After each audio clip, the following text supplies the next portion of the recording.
Welcome to Sleepy Stories, the place where stories aren't meant to be finished. I'm Arthur, and tonight I'll be reading you a relaxing, sleepy story written by Pumby. We're heading to the Scottish Highlands, to a small village wrapped in mist and rain. Let yourself settle in, take a deep breath, there's nowhere else you need to be. The rain arrived just before dawn, soft at first, then steady. It's the kind of rain that doesn't announce itself with thunder or drama, but simply begins, as though it's always been there, waiting. You wake to the sound of it tapping against the window pane, a rhythmic percussion that pulls you gently from sleep. For a moment you lie still, eyes closed, listening. The droplets trace their way down the glass, each one following the path of the one before it, creating tiny rivers that merge and split and merge again. Your room is dim, bathed in that particular grey light that only comes with rain. It's neither dark nor bright, just a gentle in-between that makes the world feel softer somehow, quieter. The blankets are heavy and warm around you, and you have no desire to leave them. Not yet. Outside, the village of Glenmara is waking slowly, reluctantly, as though it too would rather stay beneath the covers a little longer. Glenmara sits in a valley between two hills, their peaks hidden now behind low-hanging clouds. It's the kind of place that appears on no tourist maps, known only to those who live here, and the occasional traveller who stumbles upon it by accident. Stone cottages line a single main road, their walls darkened by centuries of rain, their roofs slick and shining. Smoke rises from a few chimneys, thin grey ribbons that dissolve into the mist before reaching the sky. You finally rise, feet meeting the cool wooden floor. The floorboards creak softly, familiar and comforting. You dress in layers, wool and cotton, and make your way downstairs. The cottage is small, just a few rooms, but it's warm. A fire crackles in the hearth, filling the space with the scent of burning peat. You didn't light it. It was already going when you woke, as if the house itself knew what the day would require. In the kitchen, you put the kettle on. The metal is cold to the touch, but it warms quickly on the stove. While you wait, you stand at the window, watching the rain. It falls in sheets now, sweeping across the valley in waves. The hills are barely visible, just dark shapes against a darker sky. The trees bend slightly in the wind, their branches heavy with water. Everything is saturated, the earth unable to hold any more. Puddles forming in the dirt road outside. The kettle begins to whistle, a high, insistent sound that cuts through the rain's murmur. You pour the water over tea leaves, watching as the liquid darkens, releasing that earthy, familiar aroma. Steam rises from the cup, curling into the air. You wrap your hands around it, letting the heat seep into your palms. The first sip is almost too hot, but you take it anyway, feeling the warmth spread through your chest. There's a knock at the door. Not loud, not urgent, just a few gentle taps. You set your tea down and cross the room, pulling open the heavy wooden door. Standing there is Mrs. MacLeod, your neighbour from 2 cottages down. She's wrapped in a dark green rain jacket, hood pulled up, droplets clinging to the fabric. In her hands, she holds a cloth-covered basket. "Morning," she says, her voice carrying that soft Highland lilt. "Thought you might like some fresh scones, just out of the oven." You thank her, taking the basket. The warmth of it surprises you, cutting through the damp chill. She waves off your gratitude with a smile and turns to go, disappearing back into the rain without another word. It's the way of things here. Kindness without ceremony, care without fuss. The scones are still warm when you unwrap them, their tops golden and slightly crisp. You break one open, steam escaping from the soft interior, and spread a bit of butter across it. The butter melts immediately, pooling into the crevices. You take a bite, and it's perfect. Dense but tender, slightly sweet with just a hint of salt. You eat slowly, savouring each mouthful, standing by the window as the rain continues its steady drumming. By mid-morning, the rain hasn't let up. If anything, it's intensified. You decide to venture out anyway. There's something about rainy days that makes staying indoors feel like a waste, as though you're missing something essential. You pull on your own jacket, a waxed canvas one that's seen better days but still keeps the water out, and step outside. The air is cool and fresh, carrying the scent of wet earth and grass. Rain immediately begins to patter against your hood, running down the sides in steady streams. You don't hurry, there's no point. Within minutes, your boots are soaked through anyway, the water seeping in despite your best efforts. But it doesn't matter, not really. You walk down the main road, past the other cottages. Smoke still rises from chimneys. A dog barks somewhere, muffled by the rain. You pass the village shop, its windows glowing warmly, and catch a glimpse of old Mr. Fraser inside, arranging tins on a shelf. He looks up and nods, and you nod back. At the edge of the village, the road gives way to a narrow path that leads up into the hills. You take it, your boots squelching in the mud. The path is slick, and you have to watch your footing, but the effort feels good. Your breath comes a bit quicker. Your legs begin to warm with the exertion. Higher up, the view opens, or it would, if not for the mist. Instead, you're surrounded by grey, the world reduced to just a few feet in every direction. It's like being inside a cloud. Shapes emerge and dissolve, a fence post, a cluster of heather, a sheep standing motionless and unbothered by the weather. You stop to catch your breath, turning to look back down toward the village, and that's when you notice it. Welcome to Sleepy Stories, the place where stories aren't meant to be finished. I'm Arthur, and tonight I'll be reading you a relaxing, sleepy story written by Pumby. We're returning to the Scottish Highlands, to a village wrapped in rain and mist, where time moves differently and the world feels smaller, quieter. Let yourself settle in. Feel the weight of your body sinking deeper into comfort. Breathe slowly and let's continue our journey. The mist thins for just a moment, and through the gap you see the village below, laid out like a watercolour painting. The cottages with their pale stone walls and dark roofs, the thread of smoke from each chimney rising and disappearing into the grey. The narrow road winding through like a quiet sentence. Then the mist closes again, and the view is gone. You stand there a moment longer, feeling the rain on your face, cold but not unpleasant. It's the kind of cold that wakes you up, makes you aware of your skin, your breath, the fact that you're alive and standing here, in this particular place, at this particular moment. You turn and continue up the path. The ground is softer now, more peat than soil, and your boots sink slightly with each step. The heather on either side is heavy with water, each tiny bell-shaped flower weighed down, bowing toward the earth. Occasionally you brush against it, and a cascade of droplets shakes loose, spattering across your legs. The path begins to level out. You're on the moorland now, that vast open stretch that seems to go on forever in every direction. Or it would, if you could see it. Today the moor is reduced to impressions, the rough texture of the ground beneath your feet, the distant sound of water running somewhere unseen, the shape of a large stone emerging from the mist like an ancient marker. You walk toward it. The stone is taller than you, weathered smooth on one side, rough and craggy on the other. Lichen clings to its surface in patches of pale green and grey. You reach out and touch it, feeling the cold wetness, the solidity of it. How long has it been here? Hundreds of years certainly, maybe thousands. Placed by hands you'll never know, for reasons you can only guess at. You circle around it slowly.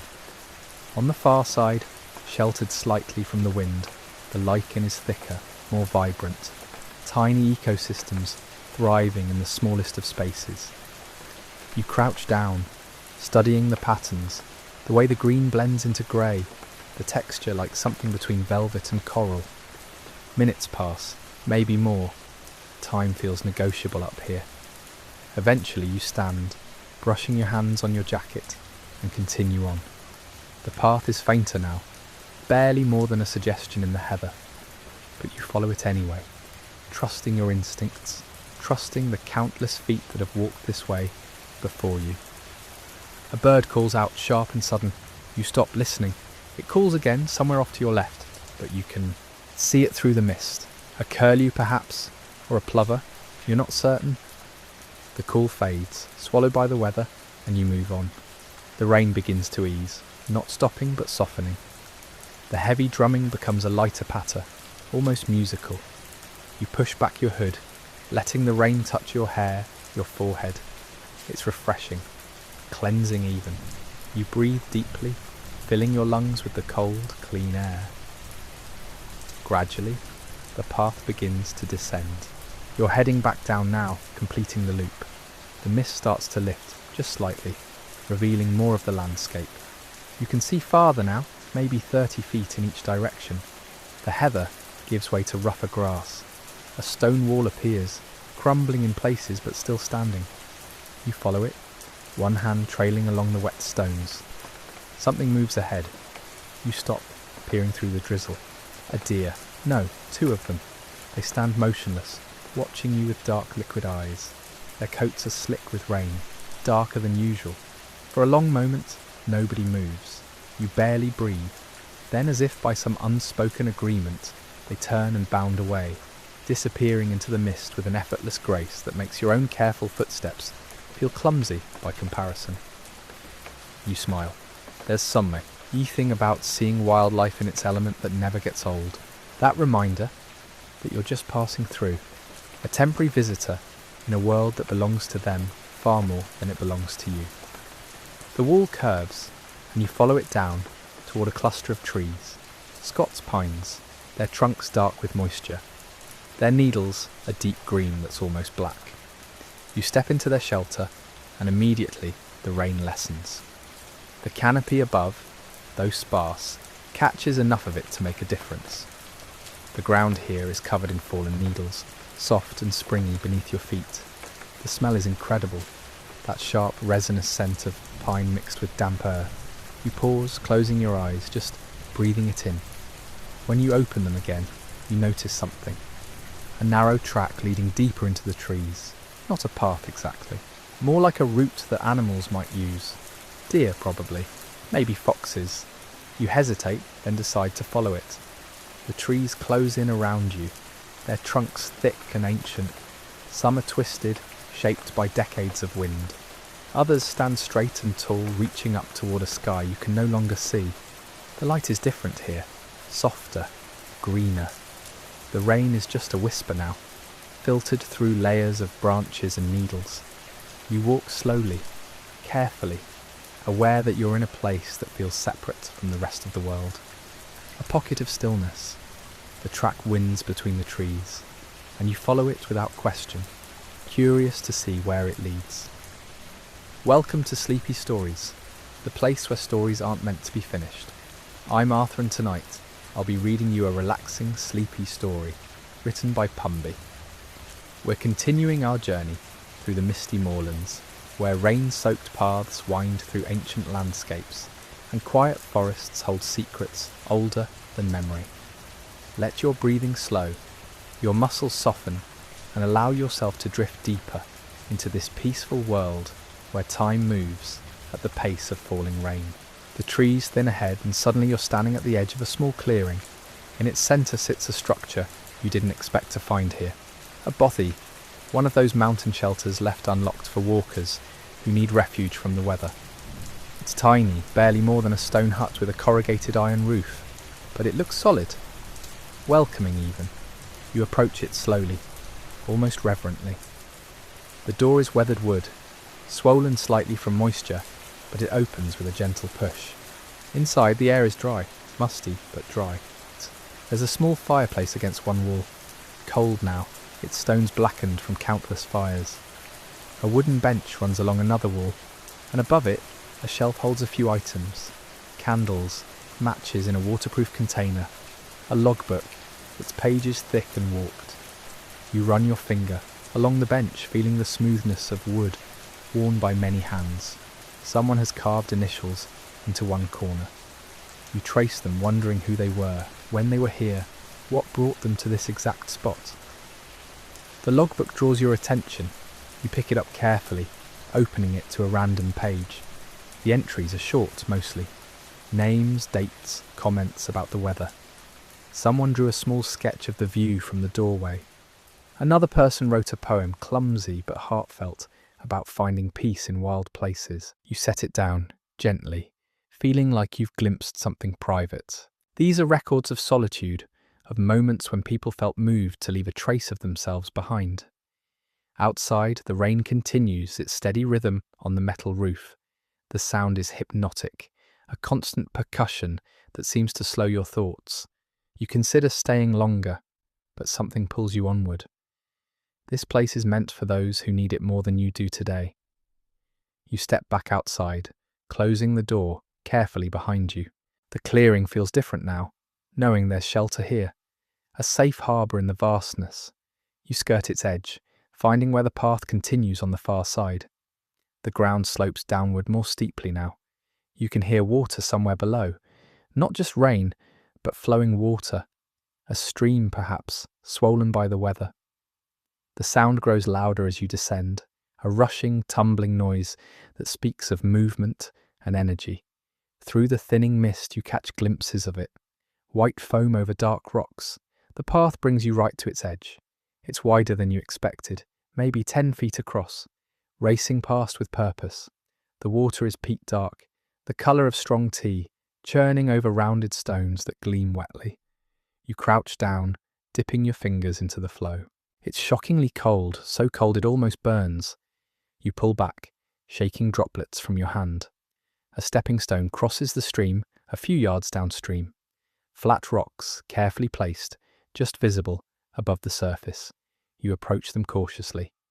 The first stone is steady beneath your boot. You test your weight, then commit. The second stone requires a longer step. You pause in the middle, balanced, water rushing inches below your feet. One more step, then another, and you're across, standing on the far bank, feeling a small surge of satisfaction. Why does crossing water always feel like an achievement, like you've passed from one realm into another? The landscape changes subtly on this side. The heather is lower, darker. Patches of sphagnum moss appear, bright green against the browns and purples. You step carefully, aware that wet moss can hide deeper water. Bog pools appear, their surfaces perfectly still despite the rain, mirror-like and black. You give them wide berth, sticking to the firmer ground. The mist is thickening again. Or perhaps you're climbing into cloud. It's hard to tell the difference up here. Either way, visibility drops until you can barely see 20 feet ahead. The world contracts around you. Just you, the path, and the white void beyond.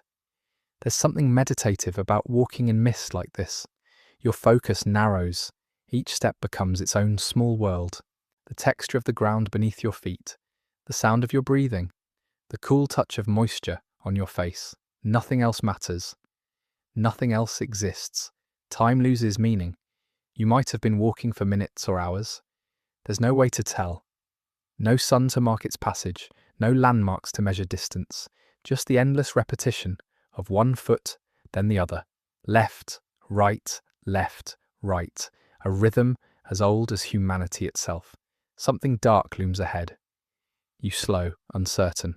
As you draw closer, it resolves into a cairn, a pile of stones, man-made, deliberately stacked. Taller than you are, these markers have guided travellers for centuries, long before maps or GPS. Someone built this, stone by stone, so that others wouldn't lose their way. You touch it as you pass, your palm pressing against cold, wet rock, a moment of connection across time. The path levels out. You're on a plateau now, high and exposed. The wind picks up, pushing against you, making your waterproof jacket snap and flutter. You lean into it, accepting its force. There's something exhilarating about being up here alone, buffeted by elements that care nothing for your presence. You're insignificant, temporary, and somehow that's comforting. Welcome to Sleepy Stories, the place where stories aren't meant to be finished. I'm Arthur, and tonight I'll be reading you a relaxing, sleepy story written by Pumby. We continue our journey across the Scottish Highlands, where mist wraps around ancient peaks and the path ahead dissolves into cloud. Let your breathing slow, your thoughts drift. There's nowhere you need to be except right here, walking through this wild, peaceful landscape. The plateau stretches before you, vast and featureless in the mist. No trees break the monotony, no walls or fences, just rough grass, low heather, and the occasional grey outcrop of rock pushing through the earth like old bones. Your boots squelch in waterlogged ground. Each step releases a small pool that fills immediately behind you. The earth here holds water like a sponge, saturated from centuries of highland rain. You pause to catch your breath. Up here, the air feels thinner somehow, though you're not high enough for altitude to matter. Perhaps it's just the exertion, the constant push against wind, the weight of dampness in everything. You unzip your jacket slightly, letting cooler air reach your skin. Steam rises from your collar, your body heat meeting the cold. How long have you been walking now? An hour? 2? Without the sun, it's impossible to judge. Your legs suggest longer, a pleasant ache settling into your thighs. Not pain, just the deep, satisfying fatigue that comes from using your body as it was meant to be used. For movement, for purpose, for simply being. The mist shifts suddenly, thinning. Through gaps in the white, you glimpse something unexpected. Colour, bright, impossible green. As you walk forward, it clarifies. A tarn, a small mountain lake, its surface impossibly smooth, despite the wind that batters everything else. The water is the colour of jade, that particular highland green that comes from peat and minerals dissolved over millennia. You approach the shore. The grass here is shorter, cropped by sheep or deer.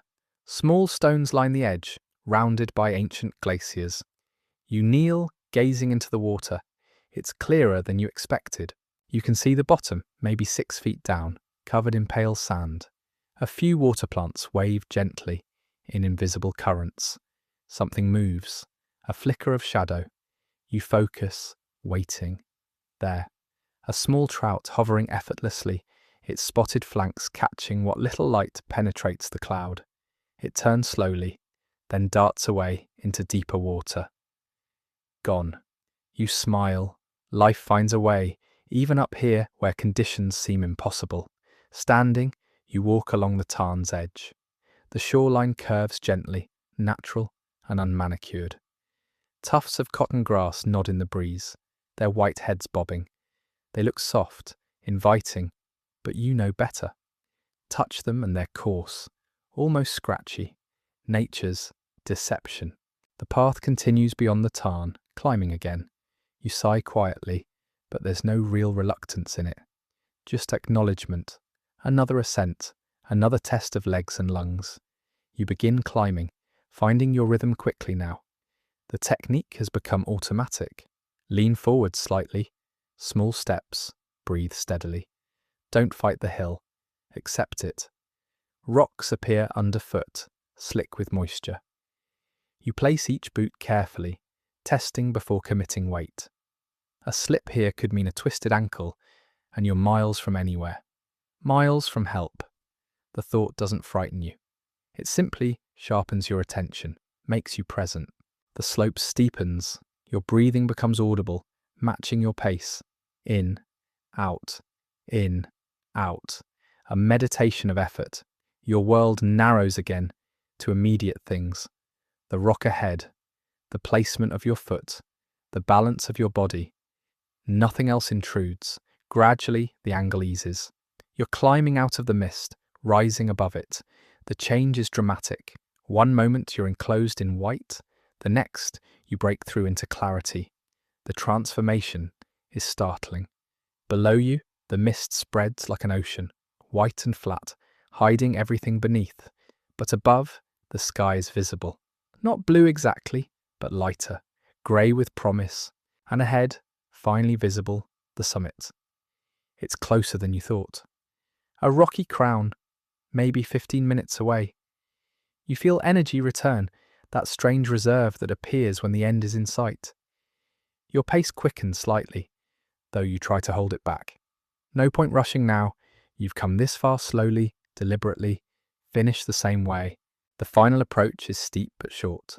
Loose scree shifts beneath your boots, making you work for every step. Twice you use your hands, grabbing rocks to pull yourself up. It's more scramble than walk now.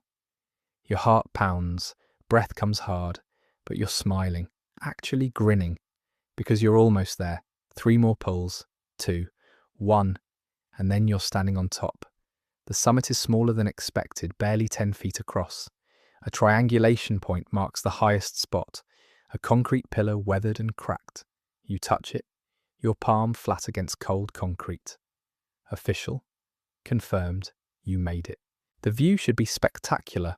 On a clear day, you'd see for miles, other peaks marching away in all directions, maybe even the sea, glinting on the horizon. But today, there's only the mist ocean below and the grey sky above, and somehow, that's perfect. This moment doesn't need grand vistas.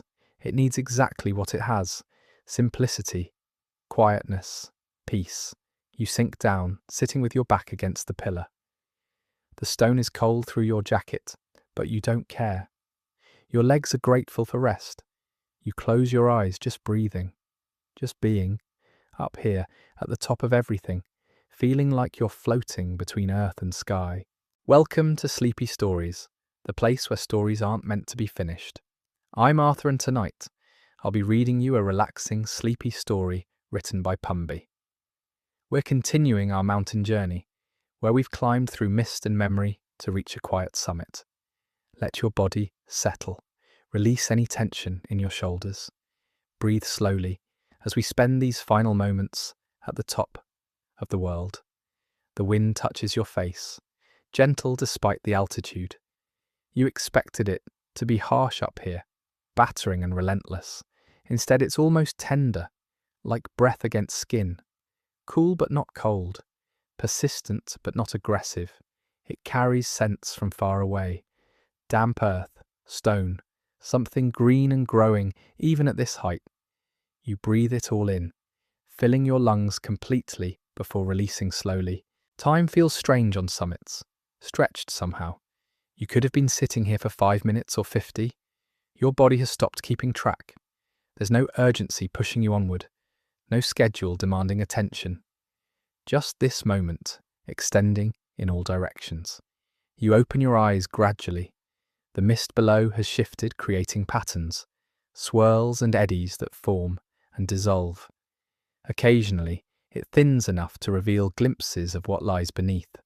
A flash of green valley, the silver thread of a stream. Then the white closes in again, hiding everything. It's mesmerizing, this constant change. Never the same twice, yet always essentially identical. You could watch it for hours. Behind you, something moves. You turn your head slowly, not startled. A small bird lands on a nearby rock, barely an arm's length away.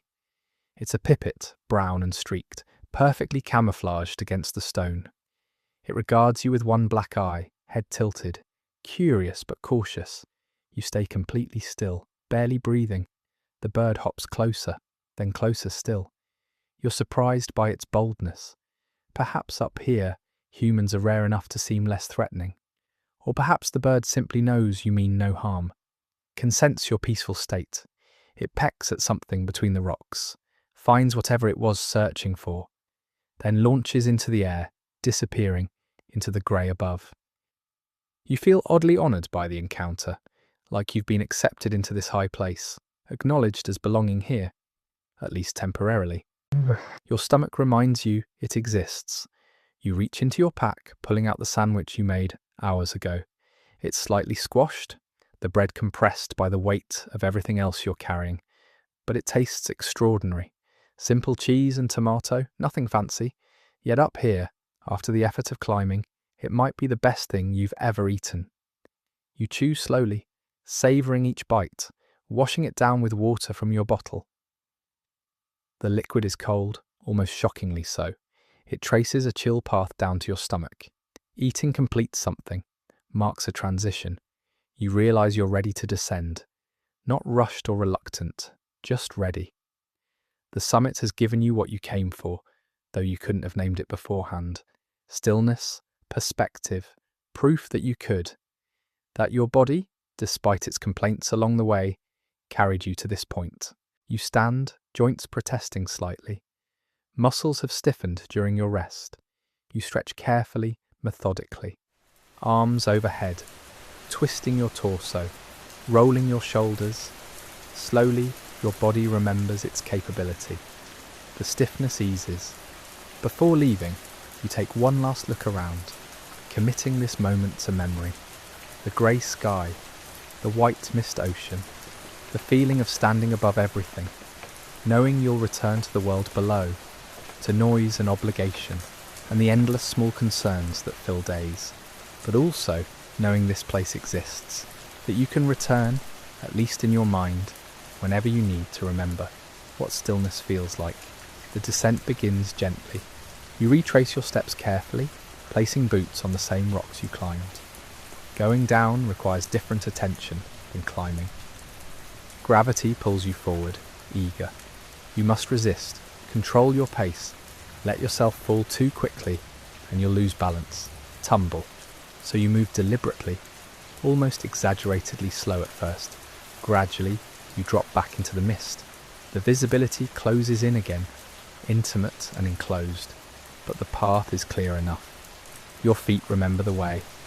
Left around this boulder, careful over these loose stones, down to the tarn, which appears suddenly through the white. Its surface has changed. The wind has picked up slightly, creating ripples that catch what little light penetrates the mist. You pause at its edge, watching the water move, hypnotic patterns that shift and reform endlessly. The path continues beside the shore, then begins descending more steeply. Your knees feel the difference immediately. Each step jars slightly, absorbing impact. You'll feel this tomorrow. Already know your legs will be stiff, your muscles tender, but that's part of it. The body's way of recording accomplishment. You walk on through the quiet afternoon, through mist that clings and shifts, past rocks and grass and scattered sheep that watch you pass. The mountain holds you gently as you descend, releasing you gradually back to lower ground. Your breathing stays slow and even. Your mind remains clear, empty of everything except the immediate sensation of walking, of moving through space, of returning, down through cloud and stone, carrying the summit's peace within you, letting each step bring you closer to the world below, while keeping that high stillness tucked away. Safe, yours, ready whenever you need to remember that such places exist and that you found your way there.